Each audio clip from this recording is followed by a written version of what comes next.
as the saying goes, it's the economy, stupid.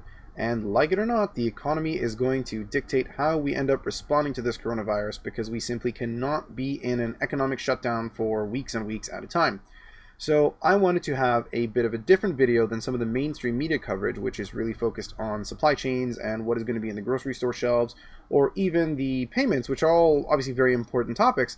But I wanted to start a conversation with our readers, which are all very passionate and very knowledgeable about what we think is going to be happening in the next 3 to 6 months. So I wanted to have a look at some economic indicators and really explore a couple of things with you and hopefully start that conversation. So the first place I wanted to look is the Dow Jones Industrial Average.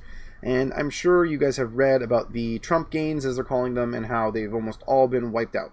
So if we just have a look at this chart, which shows the 6-month picture, you can see that the Dow Jones was hovering around 30,000 more recently, until we have this very, very big crash, and a series of crashes really, until now we are at about 20,000. So this is $10,000 of value that is wiped out from 30 of the largest companies in America.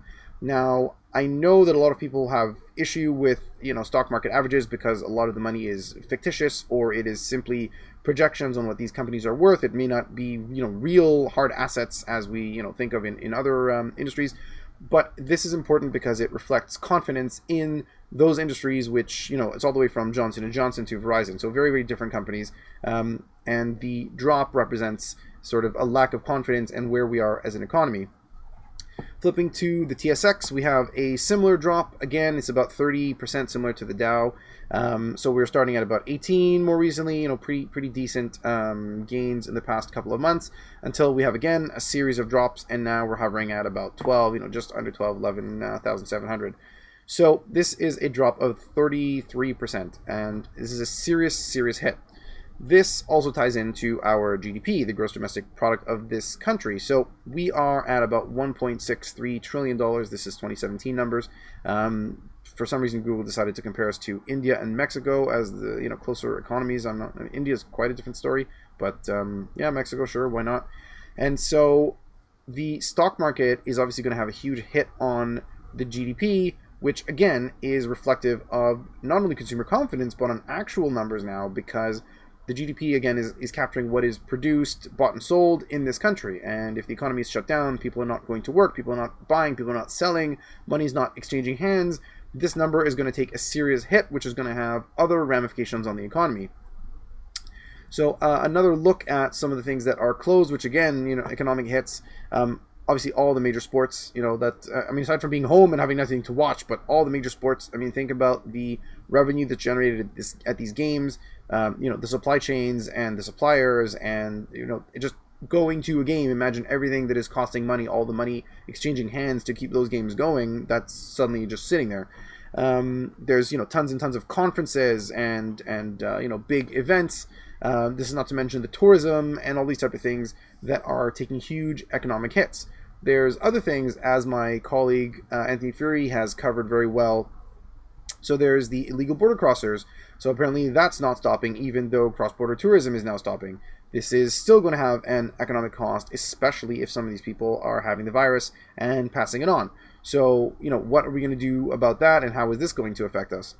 We have further, again, that Canada and the US are going to stop all non-essential cross-border traffic, which is also, our economy is very, very dependent on the United States, and determining who is essential and who is not may in and of itself become a huge problem and create economic woes.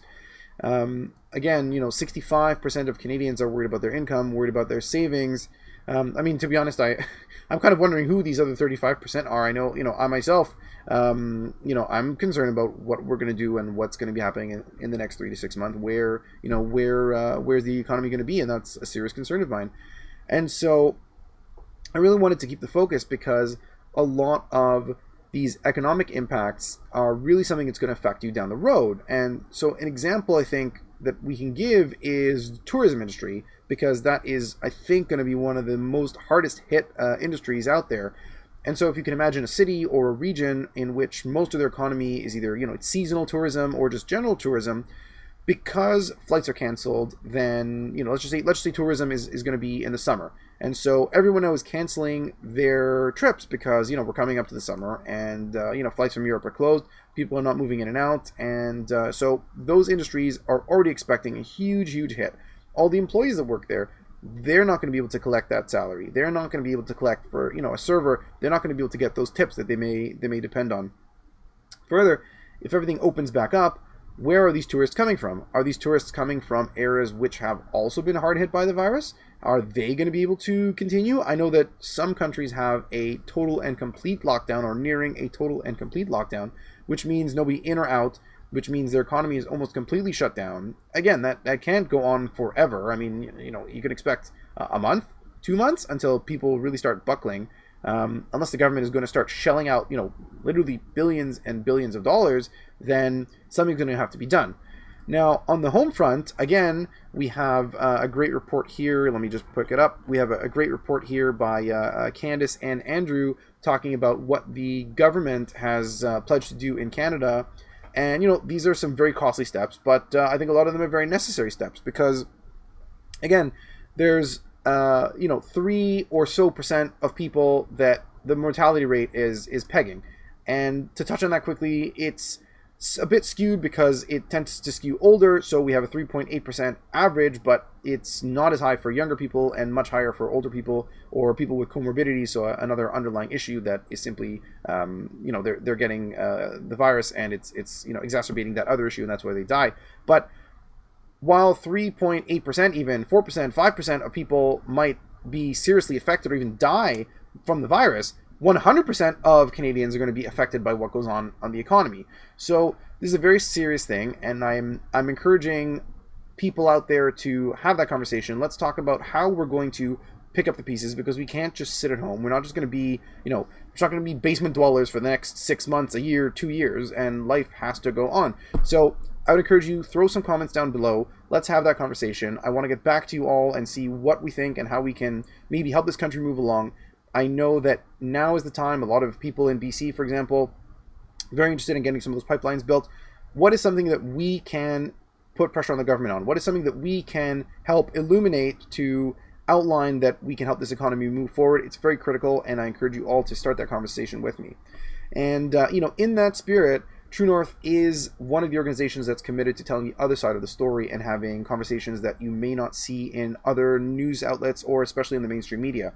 That's why it's important to support independent media, and I'm asking you today, although times are tight and people are obviously worrying about where their money might be coming from, I would still encourage you to head on to tnc.news/donate and make a donation today. Help us keep these conversations going.